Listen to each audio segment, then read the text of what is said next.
올해 초보지만 피아노 한번 제대로 쳐보겠어 결심하고 유튜브에서 강의 영상도 이것저것 찾아보면서 테크닉 연습도 하고 쇼팽바흐, 모차르트, 베토벤 등등 이곡저곡 연습하면서 고군분투를 했는데 그럼에도 실력이 제자리인 것 같아서 답답하지 않으셨나요?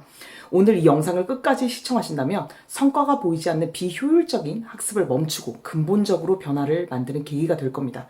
그것도 작심삼일의 다짐으로만 끝나는 것이 아니라 여러분들이 8개월 안에 초보를 진짜 탈출하는 구체적인 방법에 대해 이야기를 해보겠습니다. 저는 피아노를 30년 넘게 쳤고요. 미국에서 피아노 교수학으로 박사학위를 마치면서 귀국 후 7년간 300명이 넘는 다양한 레벨의 학생들을 집중해서 레슨을 해왔는데요.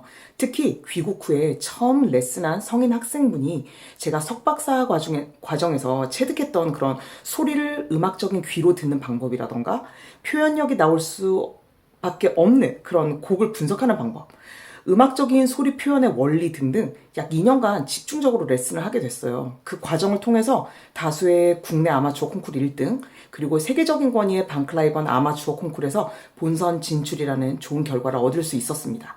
이 계기를 통해요. 특히 저는 모든 기본기의 시작, 즉 첫 단추라고 할 수 있는 성인 초보분들을 대상으로 해서 재미도 있으면서도 전공자들에게 도움이 되는 깊이 있는 피아노 학습 방법에 대해서 연구를 하게 됐는데요.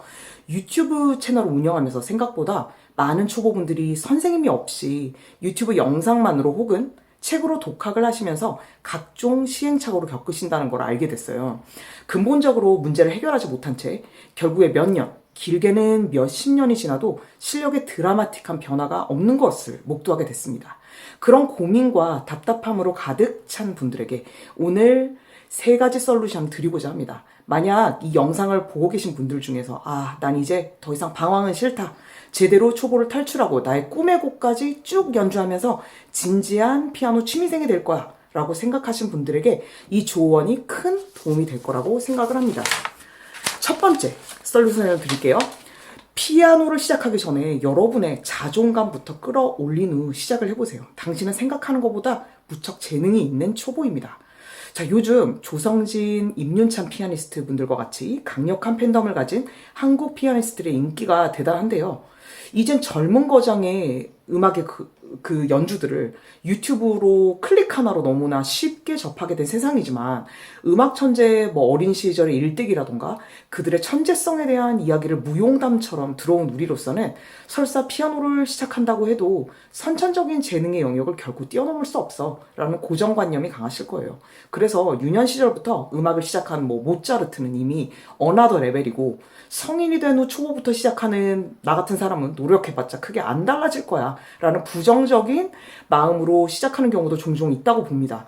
그런데요, 모든 분야든 1만 시간이면 전문가의 반열에 오를 수 있다는 이론을 창시한 심리학자 안데르스 에릭슨이라는 분이 계신데 이 이후에 그분이요, 자기의 그런 1만 시간의 이론에 대해 오해하는 부분을 바로 잡기 위해서 1만 시간의 재발견이라는 저서를 집필하고 이렇게 말씀을 하셨어요. 절대 음감과 같이 선천적인 재능의 영역도 적절한 환경과 훈련이 수반되면 좋은 성과를 거둘 수 있다는 걸 강조한 거죠. 한마디로 절대 음감마저도 타고난 재능으로 간주하는 게 아니라 절대 음감을 발전시켜 나갈 수 있는 그 능력, 그 자체를 타고난 재능으로 보는 것이죠. 또한 너무 나이가 들어서 시작해서 난 안 돼, 부정적으로 내 잠재력을 단정하기에는 인간의 두뇌와 육체는 모두 성인기 내내 상당한 적응력을 보유를 하고 있습니다. 심지어 나이 많은 성인조차도요, 올바른 훈련을 통해서 새로운 능력을 다양하게 개발할 수 있는 거예요. 언제보다 중요한 게 어떻게 이거든요. 그래서 이제부터라도 이렇게 늦게 시작해서 되겠어? 이런 패배감에 쩔은 그런 시작하는 그런 자세보다 오늘부터 어떻게 제대로 시작을 할까라고 결심을 하고 그에 맞게 지혜로운 학습 방향을 잡아나가는 게 중요합니다. 자, 그럼 2번째 솔루션. 그간 기계적인 반복 위주의 연습을 벗어나서 해결책을 찾는 방식으로 한번 바꿔보세요. 그러니까 예술적인 스포츠라고 할 수 있는 피아노 연습은요, 반복이 중요해요. 하지만 연습을 하되 더 열심히에다 초점을 맞추지 마시고 어떻게 다르게 할까? 이 다르게 할 것에 집중을 하는 것이 발전과 직결이 됩니다. 즉 목적의식이 없는 단순한 반복 말고요, 명확하고 구체적인 목표가 있어야 한다는 거죠.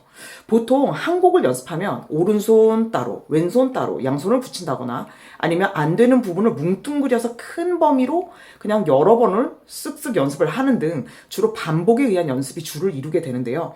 심지어 왼손에 어떤 특정 테크닉에 문제가 있고 음이 이렇게 도약을 하면서 뛰면서 근본적인 문제 해결을 위한 그런 솔루션이 필요한 그런 부분조차도 그냥 자꾸 넓은 범위로 반복을 하는 위주로 연습하면서 익숙해지면 나아지겠지 하는 그런 기대를 갖고 하는 연습이 주를 이루게 되는 거죠.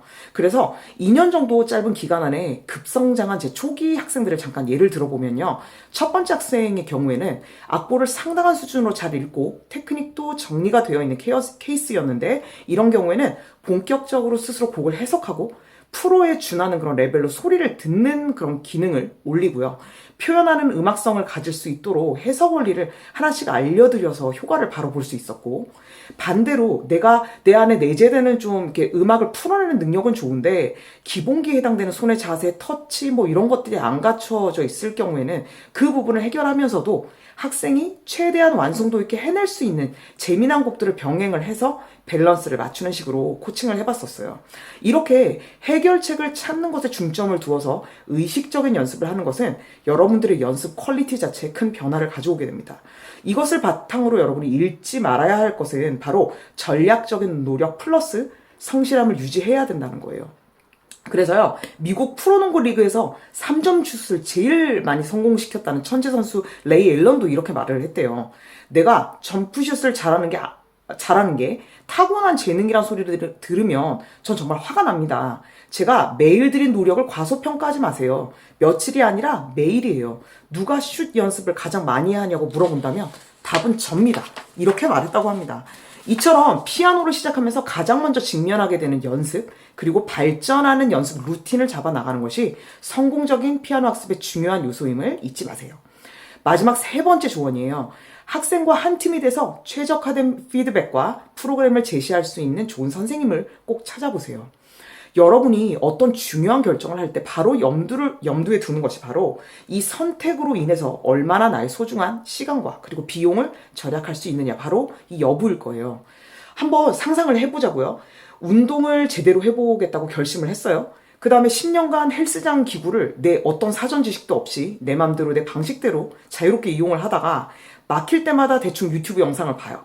그리고 이해한 대로 하는 과정에서 결국 틀린 방법으로 운동을 했다면, 그리고 그 자세가 영구적으로 굳어지는 바람에 결국 치명적인 부상으로 이어진다면, 그리고 형편없는 연주의 결과로 이어지게 된다면 정말 생각만 해도 끔찍하죠.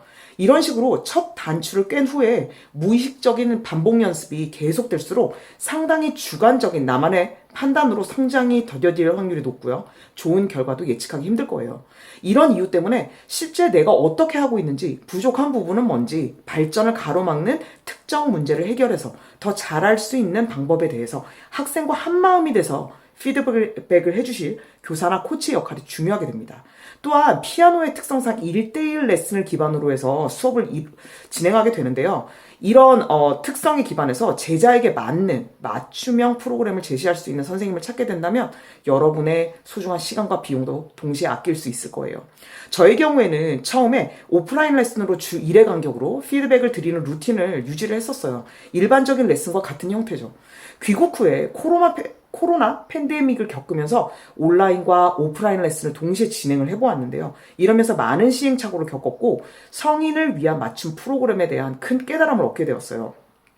그리고 주 1회를 오는 오프라인 레슨만큼이나 혼자 연습하는 나머지 6일에 이루어질 의식적인 올바른 연습이 발전의 중요한 열쇠라는 것도 깨닫게 됐죠. 그래서 저는 환경 설정, 일종의 멱살 캐리 작전, 저만의 작전입니다. 이러했어요. 레슨 하루 전까지 그동안 이제 6일간 연습한 과정이 있을 거 아니에요. 그걸 보여줄 연습 영상을 필수로 제출을 하도록 피드백을 드린다거나, 아니면 레슨 영상을 이제 제가 레슨하는 그 당시에 녹화를 할 수 있게 학생분께 배려를 해드려서 주중에 그 영상을 보면서 연습을 한다거나, 아니면 레슨곡 외에 꼭 필요한 파트가 있다면 추가할 테크닉이나 아니면 음악적인 그런 원리를 담은 추가 미션을 드려요.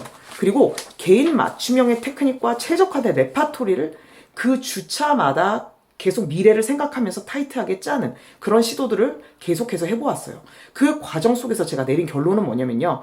주 1회 레슨 외에 혼자 연습하는 과정에서 생길 수 있는 잘못된 연습을 연습 영상을 제출함으로써 중간 점검을 하고 학습 효과를 극대화하기 위해서 온라인과 오프라인을 섞어서 체계적인 프로그램을 구성하면 가장 좋겠다. 이런 결론을 내게 됐습니다. 특히 온라인 프로그램은 체계화된 커리큘럼 구축이 가능해요. 순서대로 순차적으로 갈 수 있다는 뜻이죠. 그렇게 스텝 바이 스텝으로 실력이 성장할 수 있는 그런 장점이 있기 때문에 제대로 체크해줄 책임감 있는 선생님만 있다면 정말 금상첨화의 프로그램입니다. 그런데 제가 막상 이런 이상적이라고 한 시스템을 좀 찾아보려고 여러 가지 검색을 해봤는데요. 그 어디에도 존재하지를 않는 거예요. 그래서 제가 정말 큰 마음을 먹고 이런 거대한 작업을 시작하게 됐어요. 제가 초보이던 시절부터 박사 과정이라는 마지막 공부 단계를 지나가면서 거의 30년 넘게 경험한 이 모든 노하우를 녹이고 또 녹여서 프로그램을 만들었고요. 지금도 현재 계속 노력하면서 녹이고 있습니다. 이 커리큘럼에 대해서 그리고 추가로 보너스 선물까지도 드리려고 하고 있는데요. 여러분의 공부가 더 깊고 더 풍부해질 수 있도록 온라인과 오프라인 혼합 커리큘럼에 더해서 추가로 초보분들부터 전공자 레벨의 분들이 실력과 배경 지식을 쌓기까지 필요한 그런 음악 지식, 음악 이론에 해당되는 부분이죠. 보충 영상 강의와 자료를 가득 담은 온라인 카페도 개인적으로 또 비밀리에 구축을 하고 있어요. 그래서 제 프로그램을 공부하시는 모든 분들이 이 공간을 무제한으로 사용하실 수 있고 코칭을 받는 중에 궁금한 것들 더 알고 싶은 게 계속 생길 수 있잖아요. 이런 부분들도 수시로 카페에서 조언을 드리려고 하고 있습니다. 그리고 마지막 선물로 이렇게 빠르게 실력이 향상할 수밖에 없는 환경 설정과 더불어서 정기적으로 특강, 마스터 클래스, 그리고 연주를 실질적으로 동료 앞에서 쳐보는 그런 연주 실습이 합쳐진 모임을 통해서 스타인웨이 피아노로 여러분의 성장한 실력을 음악 동료 앞에서 수줍지만 좀 뽐내보기도 하고 동기부여를 받는 그런 시간도 마련을 하고 있습니다. 이건 현재 진행 중인 것들이에요. 이 이야기들이 제가 그동안 실패와 성공을 반복하면서 깨닫게 된 초보에서 중급, 혹은 중급을 뛰어넘어서 고급 레벨에 최단기간 이룰 수 있는 중요한 팁 3가지고요. 고심 끝에 가장 짧은 시간에 최대로 초보를 탈출할 수 있는 8개월 프로그램을 직접 만들게 된 이유이기도 합니다. 그동안에 레슨하면서 양소원 악보를 겨우 읽으시는 분이 쇼팽 발라드 1번 그 대곡을 도전하고 한 달 만에 포기하는 경우는 제가 10번도 넘게 더 봤어요. 이렇게 비극적인 엔딩이 보이는 무모한 도전보다 시작부터 자기의 가능성을 믿되 현재 레벨에서 자기가 완성도 있게 음악적으로 칠 수 있는 기본 원리를 제대로 배우면서 아름다운 초보 연주자의 길을 걷도록 도와드리고 싶습니다. 제가 미국에서 유학하면서 가장 인상적이고 감동적이었던 순간이 있는데요. 아주 쉬운 곡, 간단한 곡을 치는 학생에게도 아름다운 연주자라고 불려주는 그런 문화였어요. 너무 심한 경쟁 체계, 꼭 1위를 해야 되는 극한의 상황, 그리고 꼭 프로처럼 연주를 해야만 연주자라는 타이틀을 붙일 수 있는 게 아니라 초보 수준에서 가장 아름답고 깊이 있게 연주하는 분들이 행복하게 음악을 배울 수 있는 아마추어 음악 환경을 꿈꾸고 있어요. 그런 분들을 위한 전용 프로그램을 그래서 만들고 있는 거고요. 자, 여러분들이 만약 제가 지금까지 말씀드린 조언과 학습 방향에 공감하셨다면 지금 고정 댓글에 링크로 가셔서 신청서를 작성해 주세요. 제가 신청서를 꼼꼼히 읽어보고 인터뷰를 통해서 여러분에게 가장 필요한 조언을 진심을 담아 드릴 예정입니다. 그러면 영상 시청해 주셔서 감사합니다.